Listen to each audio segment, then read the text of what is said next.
Go. Hi everybody, Schweigert and Jeff Reinhart here from Lancaster-Lebanon. We're wrapping up the first Football Friday of the 2010 sports season. A lot of good games tonight, a lot of interesting scores. Jeff, we'll start with the game you were at, Mannheim Central and Lower Dolphin. Very impressive showing from the Barons. Tell us about it. Good start for Mannheim Central. Made the trip to Hershey Park. It was 1,000 degrees in the press box, and it rained in the third quarter, but everybody came out okay. Great start for Mannheim offensively, put up 47 points. Chase Moyer to Derek Hart, wow, 8 catches, 211 yards, 4 touchdown catches. I think it ties the school record by Zug. They were great. Central's offense was outstanding. Fumbled on their first drive. Other than that, up and down the field all night. Passing game clicked. 4 wides, spread, veer. Fabulous. Central's got to clean it up defensively. Lower Dolphin, just the 10 points, but 265 rushing yards. We knew Central's defense was going to be a question mark with just one kid back, Hart, who did have a pick tonight on top of the 4 touchdowns. We knew that was going to be a question mark area, and they gave up a bunch, 265 rushing yards. But LG's, just with the 10 points, they did score first on a field goal. Central's offense was really good. They go to Wilson next, and Wilson had a big tangle with Mifflin tonight. So we'll see. But Central needed that momentum going in, 47 points, and really clicking offensively. So we'll see how it goes. Keith was at Catholic.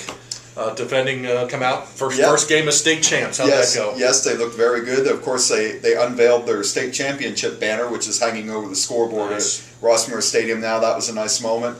And they just came out and they hit the ground running against Trinity. They never looked back. John Rhoda, the new quarterback, he's a senior, but we've never heard of him before because he's been behind Kyle Smith. He wasn't really even expected to be the quarterback heading into camp. It was an open competition. He came out on top of the 3-man race for the job, and he really rewarded Bruce Harbach's faith in him. He had went almost the entire game without throwing an incompletion. His first incompletion came in the fourth quarter. He was 11 out of 12. He had 4 touchdown passes.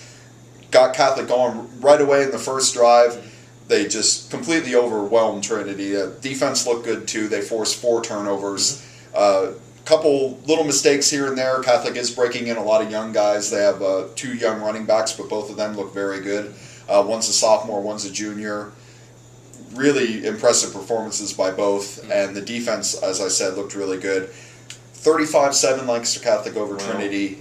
Very impressive victory. Now Catholic goes up against Hempfield next week before closing out the early portion of their non-league schedule anyway with McCaskey and the big crosstown rivalry game. But I came away very, very impressed with Lancaster Catholic. They look like they haven't really missed a beat at all, which is a bold statement, I know, but they really did look very impressive tonight. Sure. So, Jeff, that was just 2 of the games. We had 19 on the docket tonight. Very quickly, let's go and run down some of the games. Sure. What scores really jumped out at you? The one that surprised me a little bit, Hamburg beating Elko 13-7. That was sort of a shocker. I thought Elko would put some more points up with George and Ando back, and I know Pletz was new, but that one surprised me a little bit. 2 long losing streaks snapped tonight. Hats off to Garden Spot. They whipped up on Twin Valley, 41-6. Snapped an 11-game losing streak going back to 2008. Tip of the cap to Columbia. They also go over 40.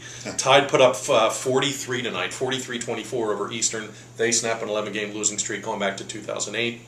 Cocalico 55-21 over Schuylkill Valley. I figured Cocalico was going to score some points, and here they are. I lost track at Austin Hartman's touchdowns tonight. I think he had at least 4. So look out for him. Conrad Weiser beats CV. That was my kind of sleeper game of the weekend. 27-21. Weiser wins that, knocks off the Bucks. LS drubbing Hempfield. What do you think of that? 38-0. Yeah, I picked LS to win that game. I thought it would be pretty competitive. It's surprising that they were able to just roll over Hempfield that way. It could mean that it might be a long season for the Black Knights. We'll have to see how they recover from this. But, 38-0. Very impressive showing by the Pioneers. I would say Dallastown beat Warwick 17-14. Heard Warwick led that early. Yeah. Dallastown came back and won. Didn't see this one coming. CD 37, Township 27. I had it as a grudge match, 14-13 kind of game. That's a lot of points. Yeah, I thought that one would be pretty competitive, and it turns out it was. But CD was up big in that game. Township made a late surge to get it back to respectability, but CD was up big there in the second half, Okay. and Township must have rallied late to tack on some late touchdowns to only lose by 10. Yeah, that's pretty surprising. I thought Township would win that game. I thought it would be very competitive. Me too. But, a very impressive showing by CD. Yeah, you got that Township's right. going to have to rebound now. You bet. Wilson 21, Mifflin 14. I heard Mifflin had a shot at the horn. Wilson got a pick in the end zone to hold on.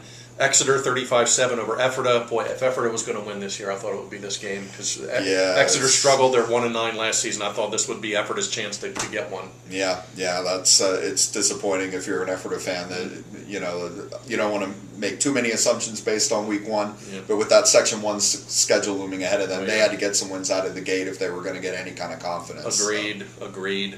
Boone 46, Donegal 13. 5 touchdown passes for Tommy Bedolis. Ouch. Cedar Cliff, Mr. Contafio's team beat E-Town 28-14, I want to say, but Cliff was up big early, so E-Town must have hung in there a little bit. I believe the final score was 28-7. 28-7, I saw, okay. But E-Town hung around for a little while. But from what I gathered from reports from the game, Cedar Cliff was up big, and it was never really in doubt. And they'll get LS in 2 weeks. Yes. Circle that one. Penn Manor comes back. Remember how many times Penn Manor came back last year? Here they go again. They beat Solanco 21-13. Mules were up in that game, I understand. Yeah, it was 13-7 late. Penn Manor scored a touchdown midway through the fourth quarter to go up 14-13 and then tacked another one on late. But from what I understand, Solanco was driving. There was a late interception late in the game to seal it for Penn Manor. Nice win for them. They lost a lot to graduation last year, so it was got to be good for them to come out the gate with a strong win like That's that. a tough place to go and play, too, Sure. Solanco. This is not a basketball score. York Tech 48, Peckway Valley 46. I knew the Braves were going to score, but they're not stopping anybody here. Yeah, that was kind of their Achilles heel last year, too. Yeah. They put up big numbers, but they don't stop anybody. For them to really live up to the promise that they thought they were going to have this season, they're going to have to shore up that defense. Oh, yeah. You score 46, you should win. Sure. Absolutely. Pine Grove wallops Northern Lebanon 35-7. Roy Wall era starts with an L. Yeah. We didn't know a whole lot about Pine Grove. Really, you don't know a lot about anybody going into the first week because you can speculate, but you don't have a body of evidence to base anything on. Yeah. I know Pine Grove wanted to throw the ball around quite a bit this year. That's really all I knew about them is that they were going to try to open up the offense, and boy, they opened it up. 35. I would say 2 more. Palmyra over Annville, 33-14 in a Lebanon County backyard game. And the Cedar Bowl, Lebanon 35, Cedar Crest 7. Alex Troutman won the job full-time in camp over Piles, 20 for 31, 264, 2 touchdowns, and a rushing touchdown. Big win for Lebanon out of the gate. Yep, that air raid, no huddle offense that Lebanon loves to run looks like it's in good hands with Troutman. Hello. Very impressive showing from him and the Cedars. No doubt. So there you have it, folks. That's the wrap-up of Week 1. Stay tuned to LikeSports.com. Keep visiting us during the week. We'll have previews for all your Week 2 big games on the docket. Of course, the big one that jumps out is the Mannheim Central-Wilson game. Central, That's going to be a barn burner. Absolutely. Several other good ones on the schedule, so we hope you'll stick with us, and we'll look forward to Week 2.